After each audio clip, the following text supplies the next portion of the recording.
siguro. Tayo magiging tapolodo na rin.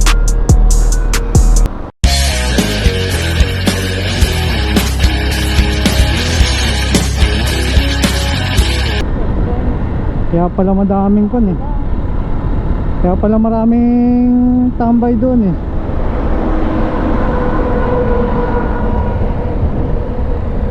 Aksidente. Ano? Aksidente? Hindi pala checkpoint. May aksidente. May patay. Akala tuloy ng ibang checkpoint.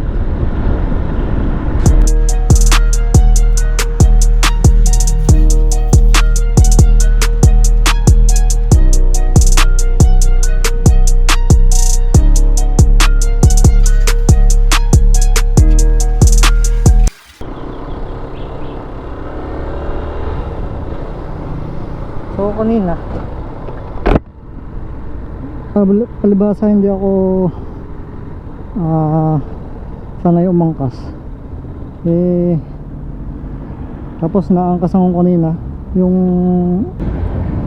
sana all nagpe-pay out.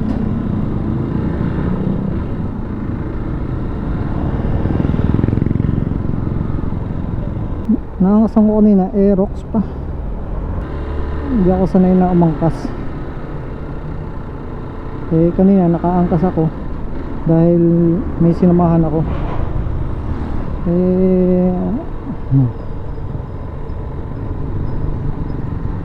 Bang iba talaga ang pakiramdam ng driver kaysa sa angkas mo.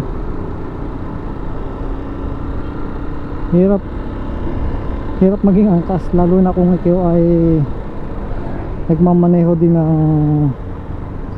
yung Aerox.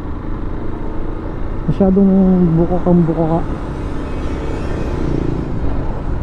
Lalo na kung driver din tapos aangkas ka, parang hindi ka komportable, di ba? Ganun yung pakiramdam ko kanina. Malapit lang yung tinakbo namin. Wala pang 1 kilometro pero ibang ang pakiramdam ko.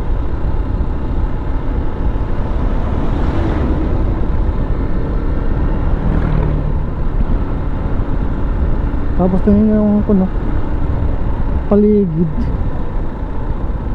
may usok. Ewan ko kung kita sa video kung yung pinaka-usok na.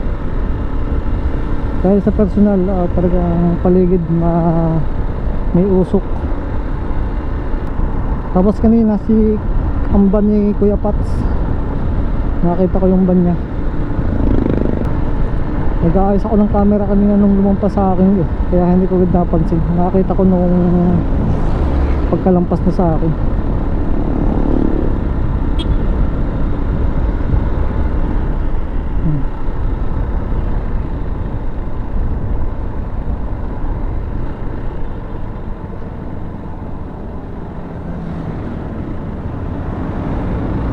Bahay pala ang driver eh.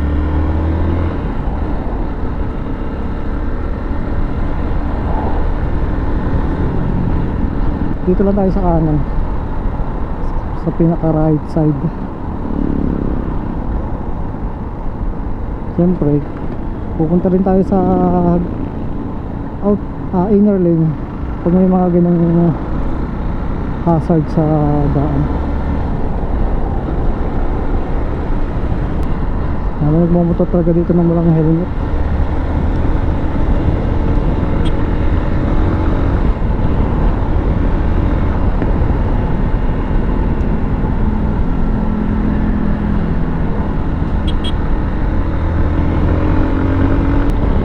Mga makamasyal.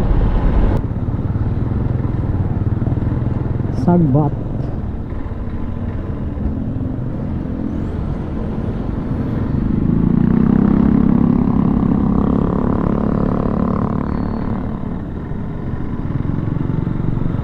Daming ulis eh. Yung ulap kumapal na lang kumapal.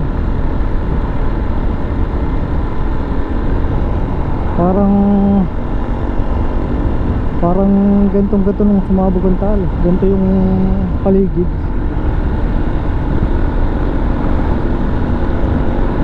Mausok.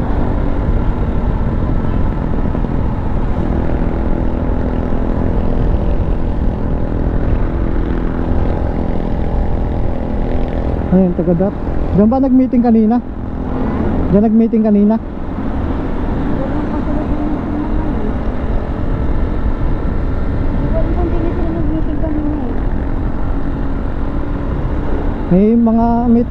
May taga-adar doon eh.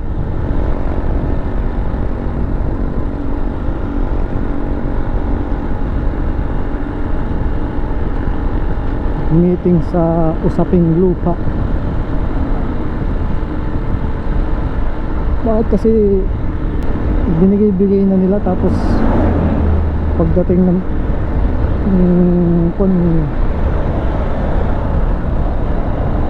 kanilang babawiin.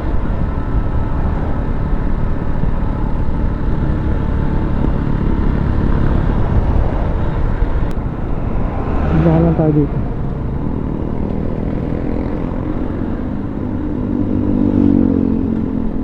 Ayun, nandito kanina yun.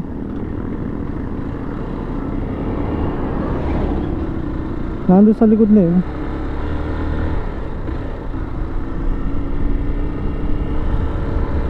Akala tuloy kanina checkpoint.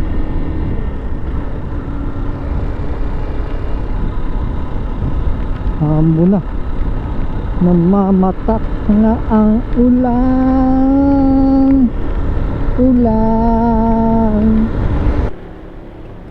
Nabasa tuloy ang aking racing seat cover.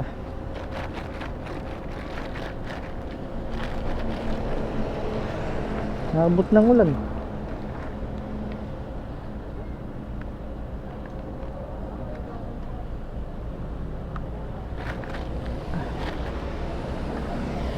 Racing seat cover. Green Pro ang tatak.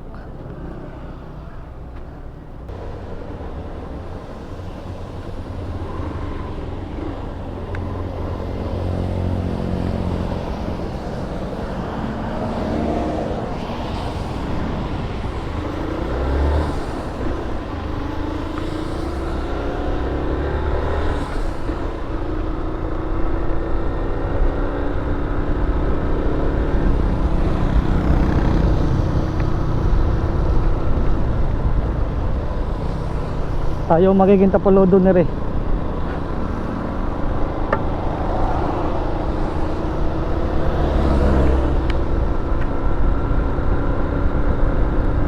Walang tapolodo. Yan mo, basang-basa doon dito. Ngayon pa lang naambon.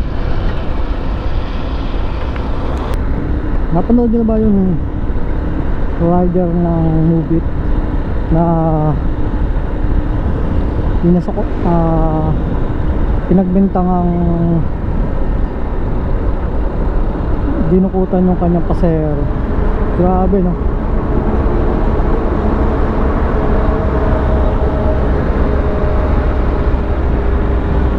Kaso matindi nito yung Mubit rider, nakikilabas ng motor. Kumbaga boundaryhan yung kanyang ginagamit. 200 a day.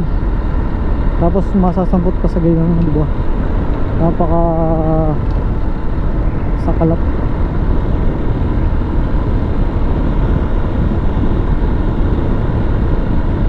Wala rin mang puso yung babaeng nagbintang. Napatunayan din naman na si rider hindi totoo yung binibintang. Pero yung impact, di ba? Rider na naman. Pansin nyo, ang dami nang gumagamit ng electric sa darating na panahon pa. Talagang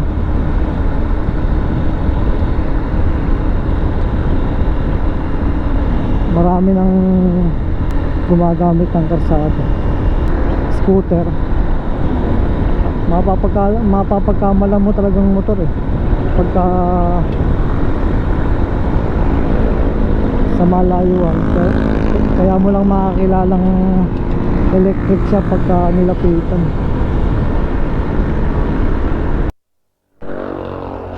Nagpagi na, bumaba na ang langit,